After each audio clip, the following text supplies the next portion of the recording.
Bonjour à tous, nous allons commencer ce webinaire. Donc le temps que les derniers participants se connectent, nous allons faire une rapide introduction, sur le groupe Armando Alvarez pour ceux qui ne nous connaissent pas. Donc je serai accompagné, avec ma collègue Lecia pour la présentation de ce webinaire. Donc Armando Alvarez est une entreprise, 100 familiale, espagnole, qui aujourd'hui produit des plastiques dans le secteur agricole, industriel et géosynthétique. Nous sommes présents dans plus de 80 pays et nous avons aujourd'hui mis en place un modèle d'économie circulaire qui garantit une croissance durable dans le temps pour la promotion de nos différents produits. Pour ceux qui voudraient plus de précisions sur nos gammes, je vous invite à consulter nos sites internet, celui du groupe ou de nos différentes usines, où vous pourrez trouver plus de détails. Ce webinaire sera également diffusé sur la plateforme AgriPlastic Community, qui est une plateforme que nous gérons, dans laquelle vous pouvez trouver un ensemble de contenus général et détaillé sur le secteur agricole, avec des webinaires, des interviews et différentes précisions techniques sur des produits et sur le secteur agricole. Donc j'en profite pour, juste avant de commencer, présenter ma collègue Lecia, qui depuis 2021 fait partie de l'équipe Silograph, donc de la marque Aspla, qui est une usine située donc à Santander et qui a acquis une connaissance approfondie des processus de fabrication liés et d'utilisation liés aux films étirables à l'agricole. Donc Lecia est responsable des ventes sur les marchés européens et asiatiques et gère aussi tout l'aspect marketing de la gamme Silogras au sein de l'usine Aspla. Bonjour, merci Mathieu. Et à propos de mon collègue Mathieu, basé à Toulouse, Mathieu Desmet est le représentant commercial en France, Belgique et Québec de la division agricole du groupe Armando Alvarez depuis 2018. Ingénieur agricole de formation, il apporte son expertise pour accompagner les distributeurs et les agriculteurs dans le choix des solutions les plus adaptées à leur culture et marché. Et à propos de Aspla, Aspla est l'entreprise la plus importante et la plus emblématique du groupe. Elle est spécialisée dans la fabrication de solutions en fil plastique pour les nombreux secteurs industriels et agricoles. Aspla bénéficiait de plusieurs décennies d'expérience dans le développement de films techniques à haute performance en combination avec une innovation et technologie avancée et un engagement fort en matière de qualité afin de proposer des produits adaptés aux exigences du marché mondial. Dans le secteur agricole, notre division de films étirables pour l'ensilage fait partie de nos références majeures. Aspla développe des solutions conçues pour garantir une conservation optimale du fourrage, avec des films offrant d'excellentes propriétés mécaniques, une haute résistance à la perforation et de performances reconnues sur le terrain. Nos solutions visant non seulement à améliorer la compaction et la stabilité des balles, mais aussi à optimiser l'utilisation des matières, réduire les pertes et contribuer à des pratiques agricoles plus efficaces et plus durables. Alors, avant de commencer, je vous rappelle quelques points. La session des questions-réponses aura lieu à la fin de la présentation. Dès maintenant, je vous encourage d'écrire vos questions afin de nous puissions les regrouper. Si vous n'êtes pas familier avec la plateforme, il vous suffit de cliquer sur le bouton questions-réponses ou Q&A si votre application Zoom est configurée en anglais. Vous trouvez ces boutons dans le menu en bas de votre écran. Selon votre configuration, il peut également apparaître en haut. Euh, je vous rappelle aussi que vous disposez d'une fonction de chat que vous pouvez utiliser pour partager des idées, pour indiquer où vous vous connectez. Nous serons ravis de le savoir. Ou poser des questions plus générales sur les sujets ou sur la présentation. En revanche, pour les questions spécifiques liées au plastique durable en agriculture, nous vous remercions d'utiliser le module de questions-réponses. Merci pour votre participation. J'espère que notre présentation vous intéressera. Parfait, donc nous allons commencer le webinaire. Donc aujourd'hui, l'idée était de vous représenter, de refaire une petite synthèse avec des cas pratiques concernant l'usage de plastique plus fin, donc plus éco-responsable, dans le sens où il y a moins de plastique utilisé, dans le secteur agricole. D'où le slogan que nous avons choisi pour ce webinaire, faire mieux avec moins. Durant la présentation, donc, nous rappellerons très rapidement en introduction de 3 petits points de contexte général.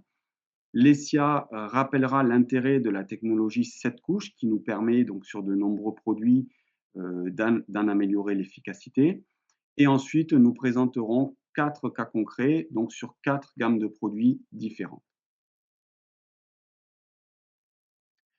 Donc très rapidement au niveau de l'introduction, nous voulions rappeler quelques points clés. Donc au niveau de différents pays, France, Allemagne, Canada, est en train de se mettre en place ou est déjà en place des filières pour le recyclage des plastiques.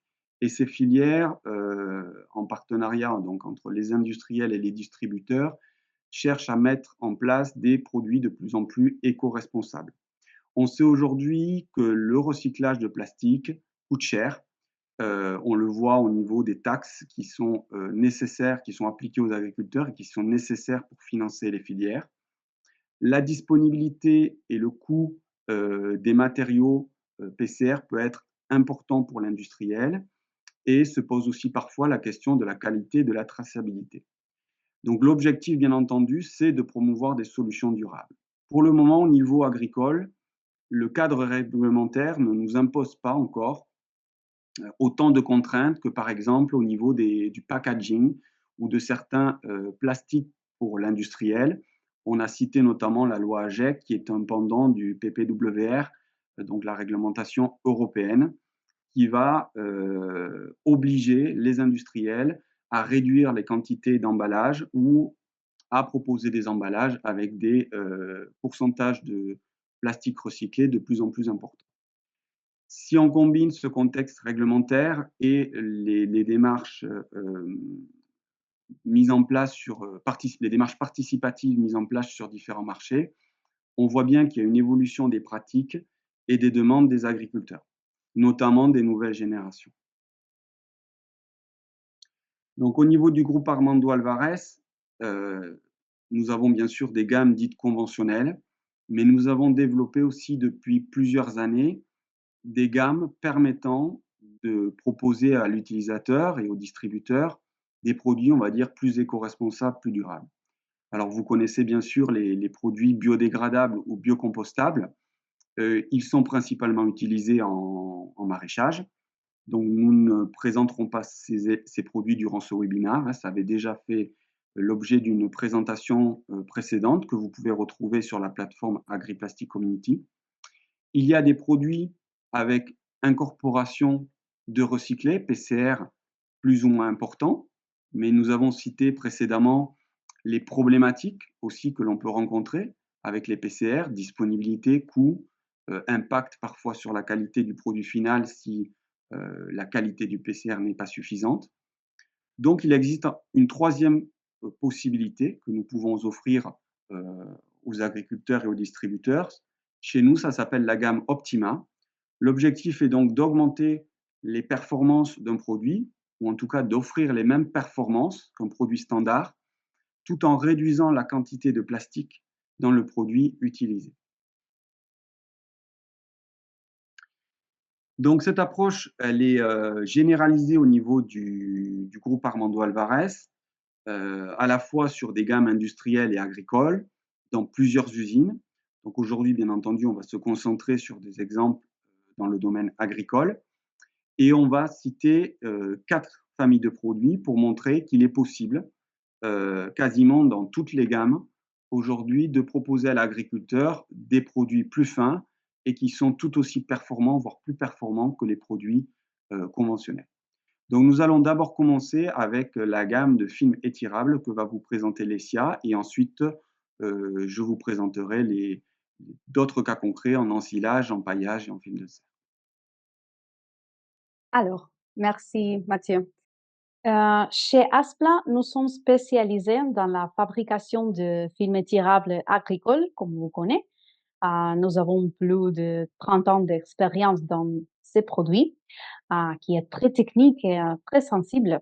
Depuis toutes ces années, nous investissons en continu en recherche et développement et ça nous permet d'aujourd'hui de proposer une gamme très complète de films à haut rendement capable de répondre à tous les besoins des agriculteurs pour la conservation du fourrage en balle. Grâce à cette expertise, nous pouvons réduire l'épaisseur du film sans perdre en qualité ni en performance. C'est pour ça que nous proposons le film de 22, 21 et même 19 microns. Des films plus fins signifient plus de mètres par bobine et donc plus de balles enrubannées avec un seul rouleau. Ça permet de réduire les coûts par balle, mais aussi de gagner du temps car il y a moins d'arrêts pour changer les bobines.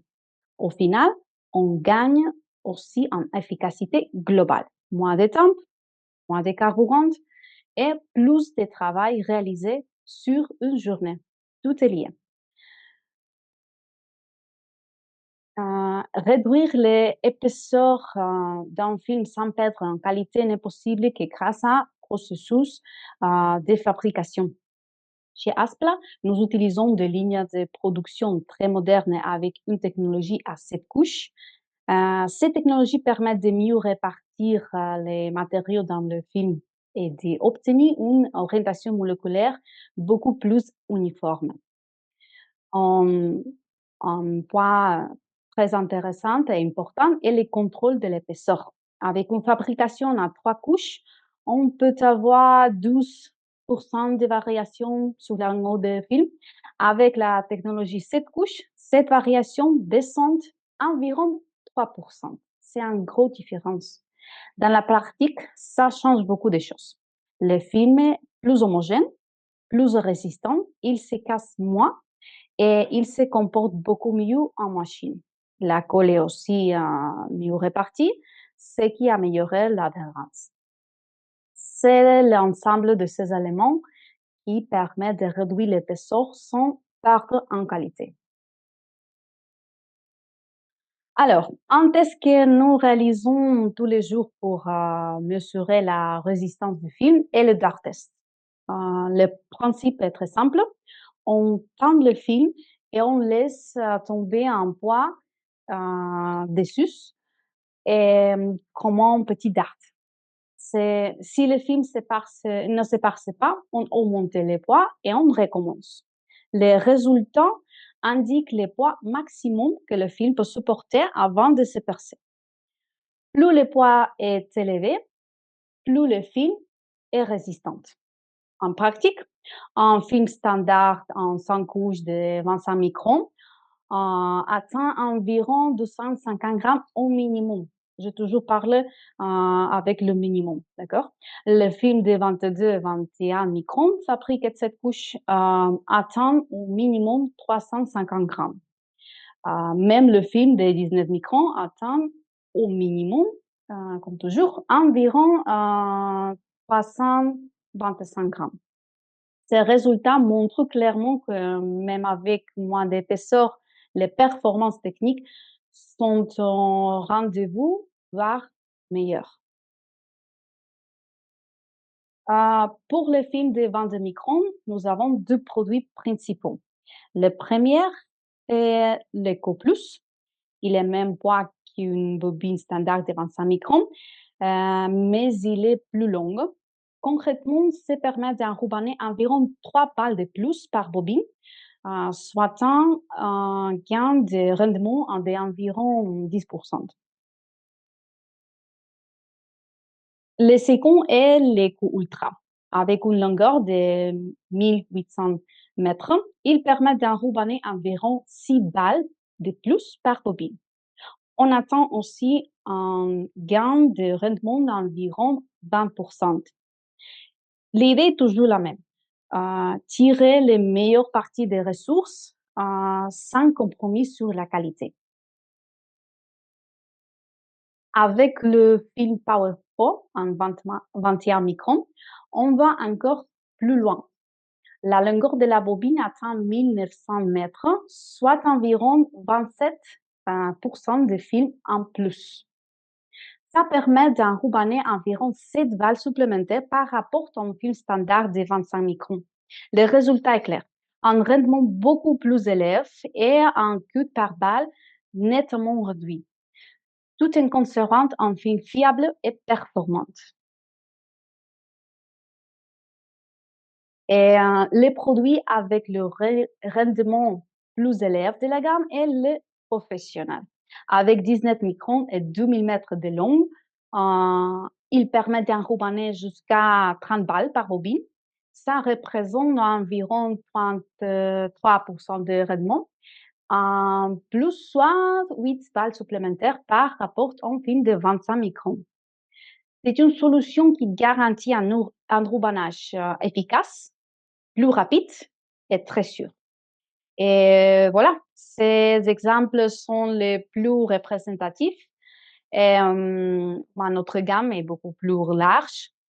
Chez Asplan, nous proposons différentes configurations pour répondre à tous les besoins d'enrubannage.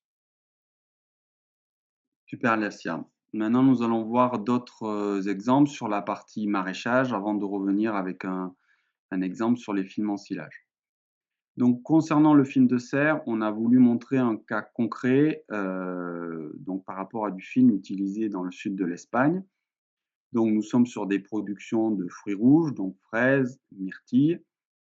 Pour donner quelques éléments de contexte, pour que chacun compare avec sa région. Donc, il y a un fort ensoleillement en Andalousie, il y a aussi beaucoup de vent et des températures qui peuvent varier de 8 à 40, plus de 40 degrés, même l'été.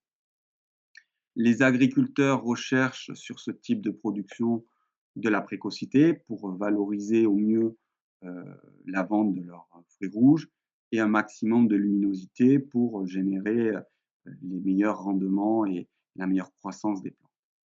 Actuellement, la méthode de production consistait à utiliser du film de serre en 150 microns, qui était garanti 2 ans, et que les agriculteurs utilisaient 2 ans, parfois 3 ans. Donc Reyenvas, qui est l'une des usines du groupe, a cherché donc à proposer aux agriculteurs un nouveau produit dans cette optique, donc de réduire la quantité de plastique utilisée pour un même bénéfice, c'est-à-dire toujours permettre à l'agriculteur de produire comme il se doit sa culture. Donc dans ce cas-là, le comparatif est assez simple. On est passé de films 150 microns à des films de serre 90 microns. Le résultat pour l'agriculteur, c'est qu'on va lui faire économiser en volume, en poids, presque 40% de plastique, tout en continuant à garantir des propriétés thermiques, mécaniques, de transmission lumineuse équivalentes au film 150 microns. On va même lui garantir, en tant que fabricant, une durée de vie supérieure, puisqu'on propose une garantie de 3 ans contre 2 ans pour le 150 microns. Et autre bénéfice pour l'agriculteur, donc il utilise moins de plastique, ça c'est le côté environnemental, il peut l'utiliser plus longtemps et c'est à peu près en moyenne 15% moins cher à l'achat. Donc là, on voit bien qu'on peut arriver en réduisant la quantité de plastique proposée sur un produit à maximiser le bénéfice pour l'agriculteur et en ayant un impact plus responsable au niveau de l'environnement en produisant moins de plastique.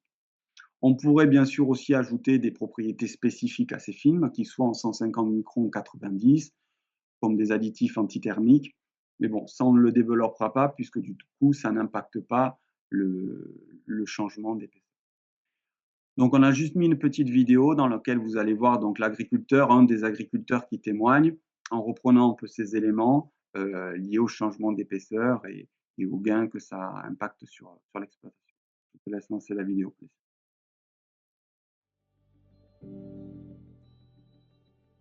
En la finca que nos encontramos, el plástico de cubierta que utilizamos en la totalidad es un plástico Rayberry de 360 galgas de duración 3 años. A día de hoy, como hemos comentado, utilizamos un plástico espesor de 360 galgas. Antiguamente trabajamos con plásticos hasta de 600 galgas e incluso recuerdo que de más galgas.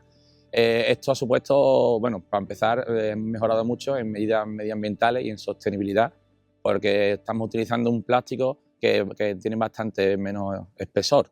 Entonces, con la misma cantidad de plástico, o sea, cubrimos más superficie. O sea, estamos contribuyendo a medidas medioambientales y a sostenibilidad, sobre todo. Y aunque hemos pasado, digamos, de un plástico de 600 galgas a 360, hemos reducido bastante el espesor.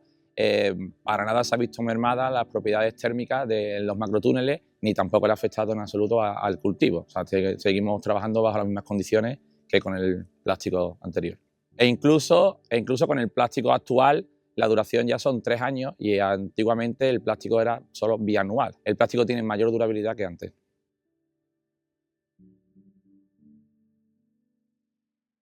Donc voilà pour un exemple concret, pour le film de serre. Dans tous les cas, tous les exemples que l'on montre aujourd'hui sont non exhaustifs, bien entendu, mais ça va permettre d'illustrer sur chaque gamme de produits ce qu'il est possible de faire.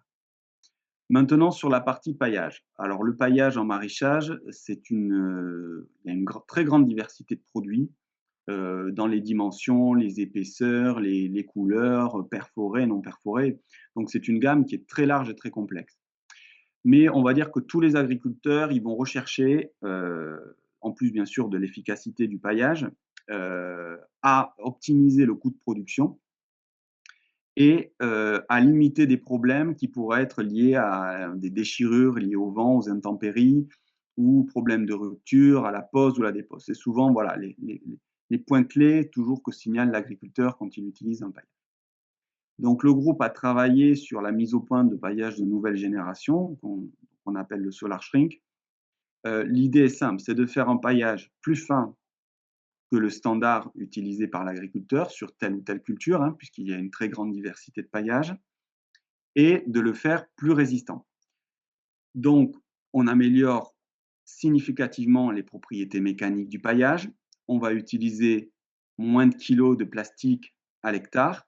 Et en plus, on rajoute un bénéfice technique pour l'agriculteur, puisque le paillage va disposer de propriétés rétractables une fois installé, donc une fois exposé à la lumière du soleil. Ces propriétés permettent de limiter les risques de déchirure liés au vent et aussi améliorent la rétention de chaleur dans la butte, sous le paillage, puisqu'il n'y a plus d'effet de flottement ou de fluage du paillage. Ça, ce sont les gros avantages de ces nouvelles générations de paillage. Maintenant, si on fait le comparatif rapide sur 2 cultures, on va dire types, ou sur 2 types de paillage, on va voir l'intérêt, là aussi, de réduire les épaisseurs. Donc on a pris 2 exemples sur le paillage. Le premier, on est parti sur une culture de fraises. On peut utiliser des paillages de saison allant de 40 à 50 microns. J'ai volontairement pris l'exemple d'un paillage 40 microns pour que l'écart d'épaisseur soit plus réduit. Avec un 50 microns, le bénéfice serait encore plus important vis-à-vis du Solar Shrink. En passant à 20 microns, on continue de garantir une durabilité de 2 saisons. On a des propriétés mécaniques qui sont supérieures en termes de résistance au dart, en termes de traction au point de rupture, et pourtant on a 50% de plastique en moins utilisé. Au niveau du tarif, il va y avoir un avantage notable pour l'agriculteur. Donc il a toute une série d'avantages techniques, on va dire environnementaux, si on considère qu'il utilise moins de plastique, et il va économiser entre 9 et 15% à l'achat. Quand on met 15%, c'est en intégrant donc la taxe APE en France qui est de 350 € la tonne. Ces niveaux de taxes sur les plastiques peuvent varier selon les différents marchés, selon soit au Canada, en Allemagne, en France. Donc c'est pour ça que j'ai distingué le prix avec et sans la taxe. Maintenant, si on se met du côté du distributeur, on prend un exemple un peu généraliste, mais pour aussi montrer que la réduction des épaisseurs a aussi un intérêt pour la distribution. On va considérer un distributeur qui a un marché d'à peu près 112 hectares sur un paillage fraise, 40 microns. On va dire que c'est son volume de vente. Aujourd'hui, il a besoin de commander 2 camions, à peu près, en industriel, un peu plus de 43 tonnes, pour couvrir ces 112 hectares, avec un paillage 40 microns. Si demain, il commercialise un paillage Solar Shrink 20 microns, il n'a plus besoin que d'un seul camion. Ça veut dire qu'il réduit par 2 ses coûts de transport, il réduit par 2 son espace de stockage, et lui aussi, il fait des économies. Donc la réduction d'épaisseur sur les produits agricoles, c'est certes bien pour l'environnement, c'est certes intéressant pour l'agriculteur en termes de coût d'achat, mais c'est aussi très intéressant pour la distribution en termes d'optimisation, de logistique et de gestion des stocks.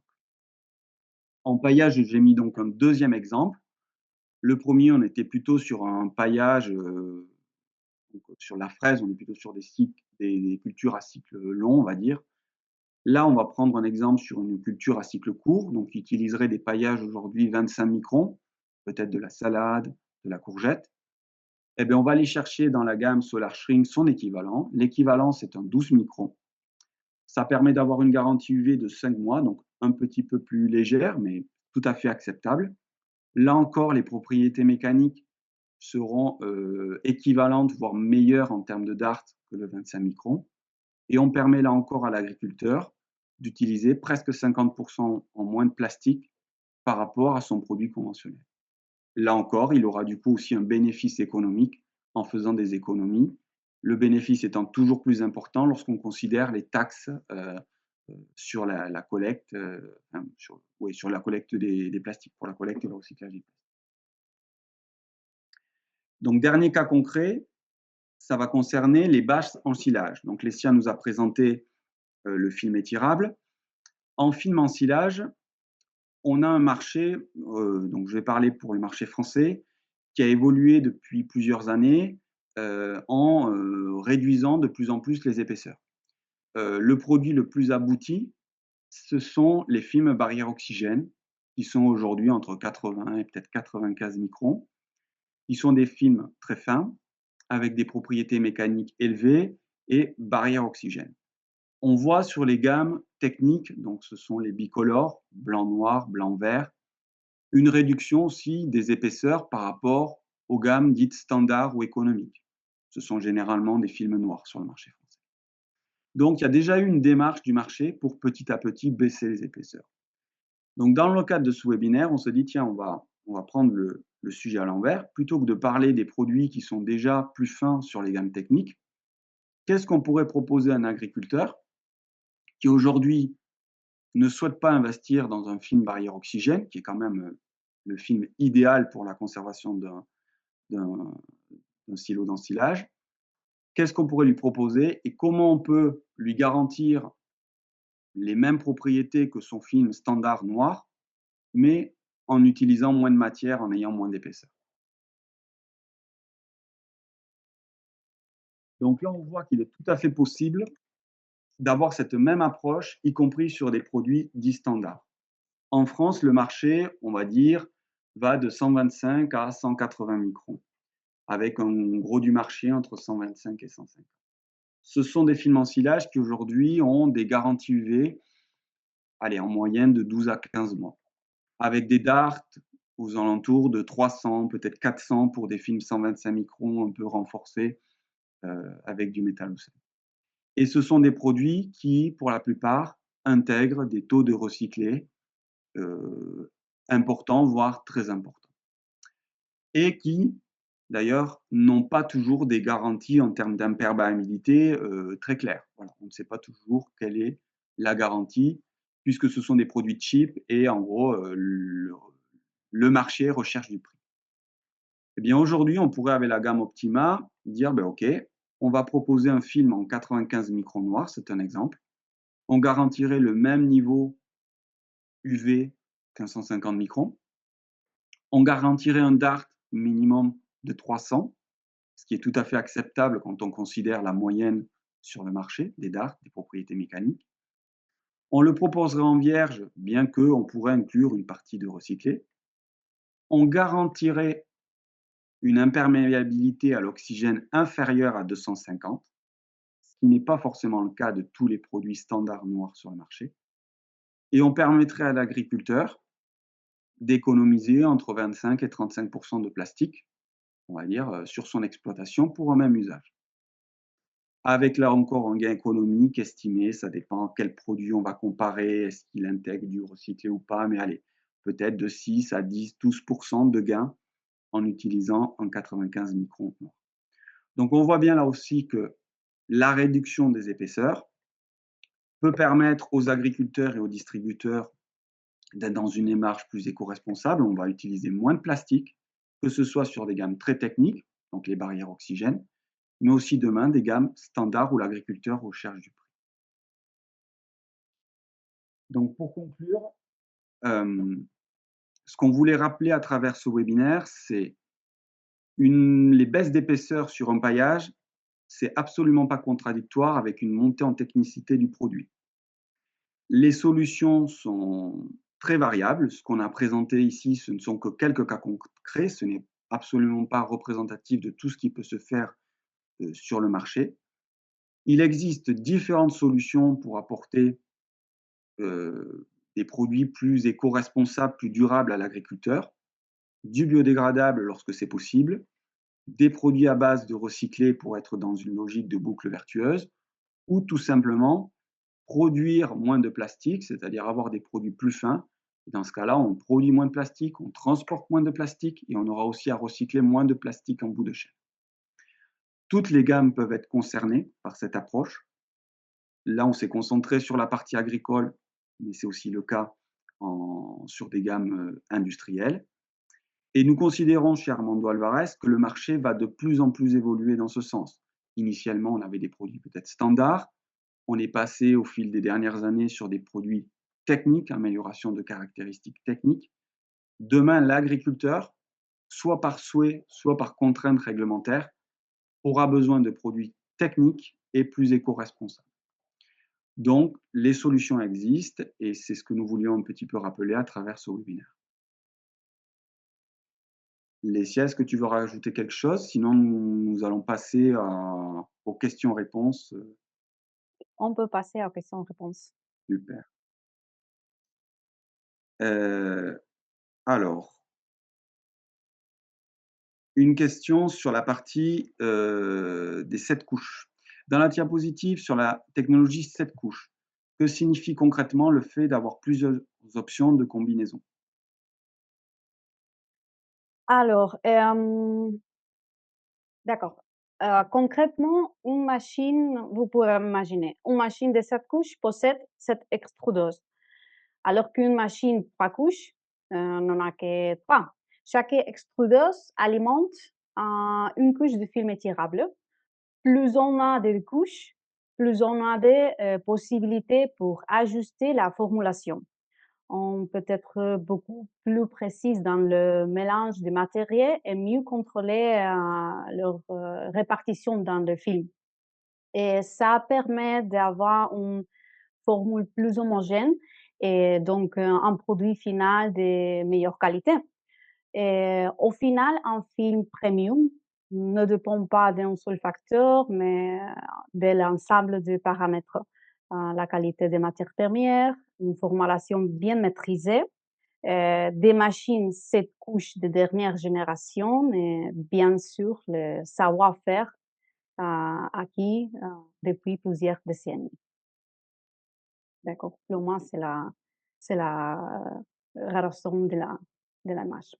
Super. Ensuite, nous avons une question d'Aurélie. Bonjour, les propriétés rétractables du Solar Shrink sont-elles permanentes une fois le paillage installé? Oui, lorsque je parle de propriétés rétractables, ces propriétés s'activent lors de l'installation du film et ensuite, quelle que soit la météo, le temps, qu'on soit en journée ou en nuit, une fois que le paillage s'est rétracté, il ne bouge plus.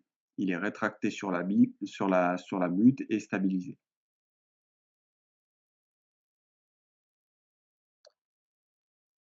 Une question de Rosset. Un film en silage 95 microns pourrait-il aussi se faire en bicouleur avec des propriétés mécaniques supérieures à celles présentées dans votre exemple? Oui, comme je l'ai expliqué, on est sur quelques cas concrets. On pourrait tout à fait proposer un 90 ou 95 microns que l'on viendrait positionner face, si je prends un exemple sur le marché français, des 115 microns, qui est peut-être l'épaisseur standard du marché. Et à ce moment-là, on chercherait avec une épaisseur réduite, heu, donc près de 20 microns en moins, d'aller, obtenir des propriétés mécaniques au niveau du dart, des résistances UV, de l'OTR équivalentes, voire supérieures aux 115 microns que l'on va considérer comme étant le standard du marché. Donc c'est tout à fait possible.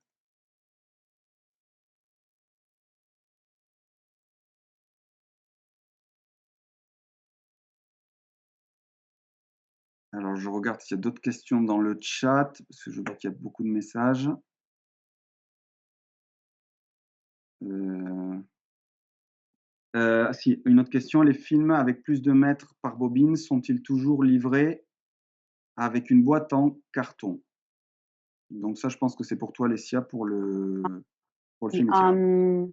un film tirable, d'accord. En général, il existe une alternative sans boîte, que nous appelons le conditionnement entrepreneur.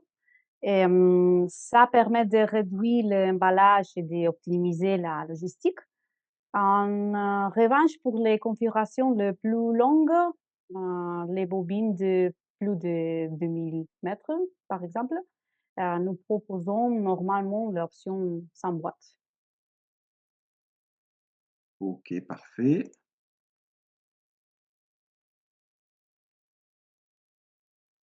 Donc je ne vois pas d'autres questions. Je regarde à nouveau dans le chat, voir s'il y en a pas qui sont passés là-dedans.